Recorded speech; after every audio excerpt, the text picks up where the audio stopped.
This is music, and this is a lethal dose of rock.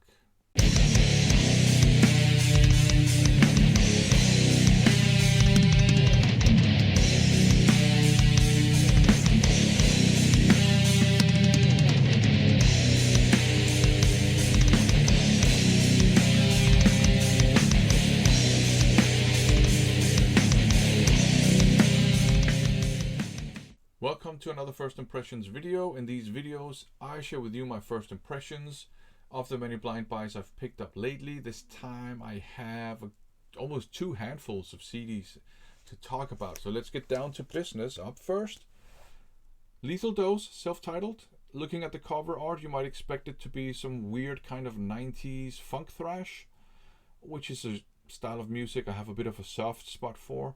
Or maybe some hardcore or some crossover, but this is thrash metal.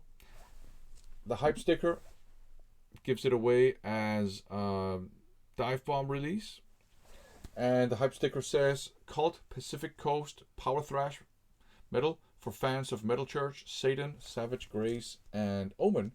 And Power Thrash is a pretty good descriptor, and the comparison to these other bands actually makes a lot of sense too. You have the intensity and attitude and heaviness of Metal Church and Omen. You have the melody of Satan, and you have the speed and I guess different type of attitude of Savage Grace.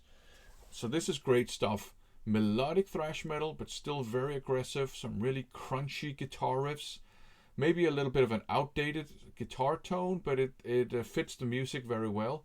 Great stuff if you like your thrash metal. There are 4 bonus tracks on here, and they are more along the lines of Realm and Watchtower. So proggy, techy thrash metal, maybe less techy, but still in that vein. So yeah, this is great stuff. If you like your thrash metal, check out Lethal Dose. Up next, Martial Law Power Game. Just gonna say it from the get-go, this is a masterpiece in my opinion. It's heavy metal with US power metal vibes. I get a little bit of power thrash as well. You get vibes from Metal Church too.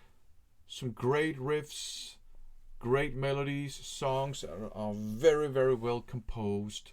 And the cool thing is, a lot of the choruses have these multi-layered vocal harmonies and very melodic hooks, like we know from AOR, melodic hard rock, and glam metal. And it works perfectly. It makes the songs even catchier, even more memorable. Some great songs. You have like a string of really fantastic songs in a row. Naked Aggression, Power Game, Edge of the World, Psychodrama too.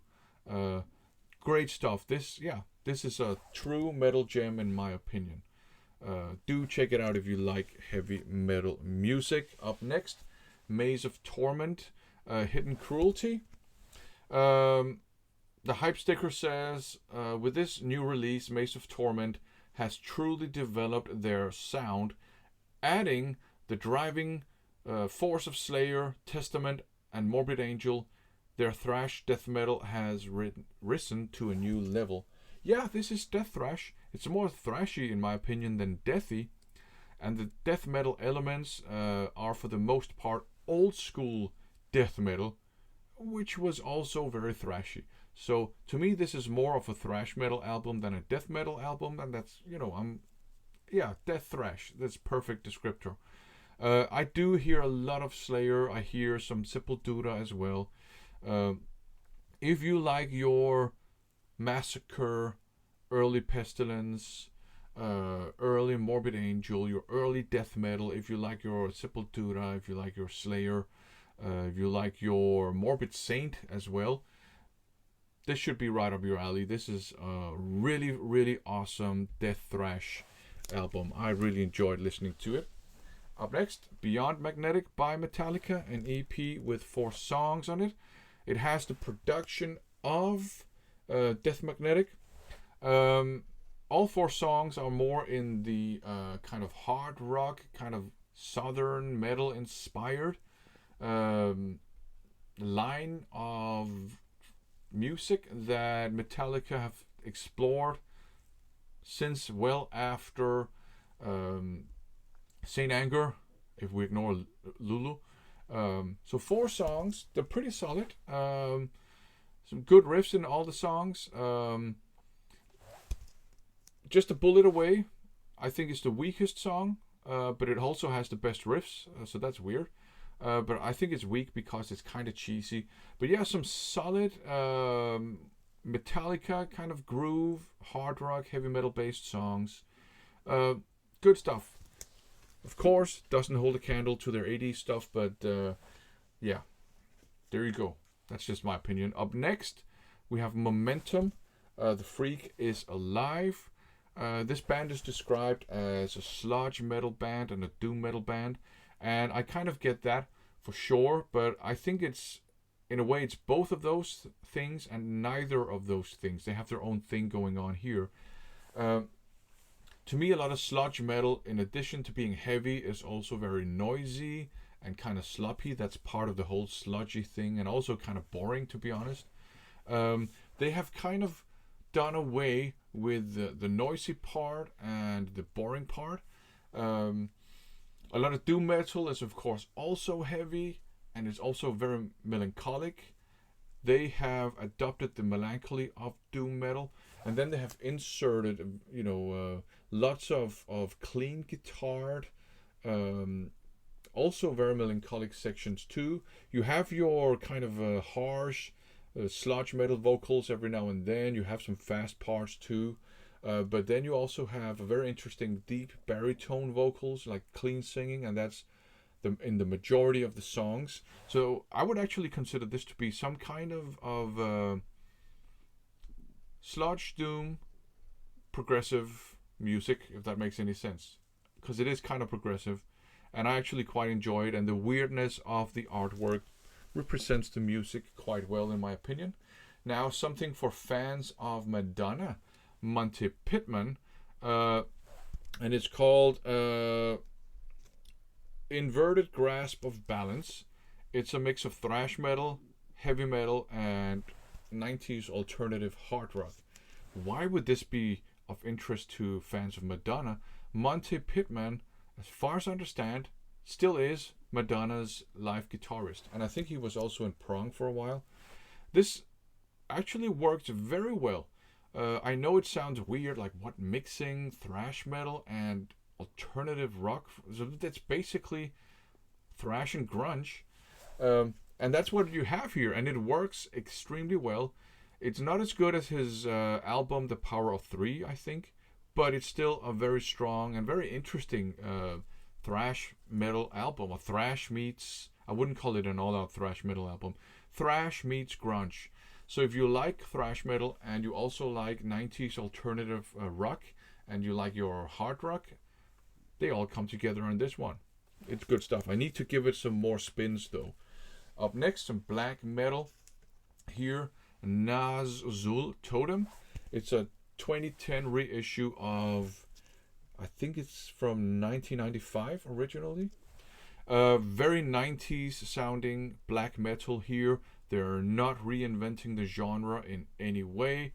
It's very inspired by Norwegian black metal, so lots of tremolo picking, lots of blasty parts, a couple of riffs as well every now and then. There's one song that sounds more like a thrash metal song. So it's not a masterpiece or anything, I think, but it's pretty solid black metal.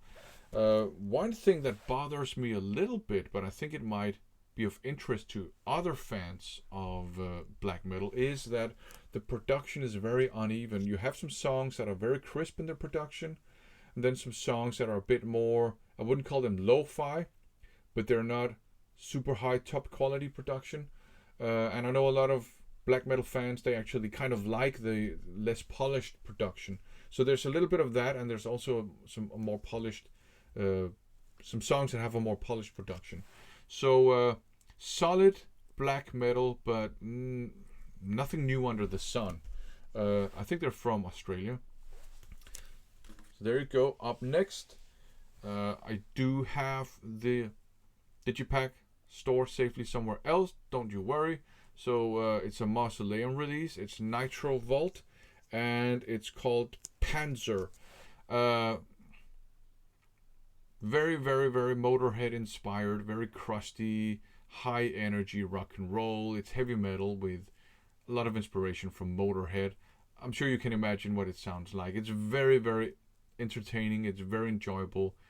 I like listening to this, but there's not a whole lot of stuff to say about it, to be honest. But high energy metal with crusty edge and Motorhead influences.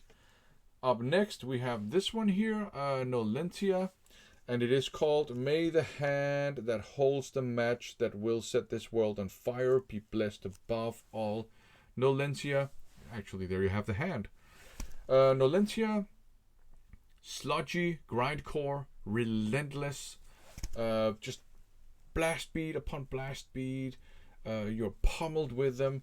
The songs are not super short, but they're still kind of short. You have a lot of songs on here, and they are there, but I didn't notice the silences between the songs because you're just pummeled and pummeled and pummeled with a relentless attack of grindcore with the kind of dirty, sludgy guitar from sludge metal, but it works very well on this grindcore album. So if you're in the mood for just being abused musically, check out this album. Up last, Novarain Legends. Looks like it could be some kind of, I don't know, symphonic black metal, but we're actually dealing with power metal, progressive power metal. It has lots of power metal elements. Have some really fantastic guitar acrobatics, some awesome guitar solos, really cool guitar riffs as well. And the vocals are kind of your power metal vocals, like at a higher register, but they're not wimpy like a lot of modern, especially European power metal is. It is a powerful vocalist. He can belt out some strong vocals. And I actually really like this album. It's probably because it's also a little bit more aggressive than your typical Euro power metal. I like the mix of, virtuosic guitar playing, power metal energy, just a little touch of power thrash aggression, and then the finesse of prog metal. So this one is actually great. If you like power metal, check it out. If you like prog metal, check it out. If you like progressive power metal, check it out.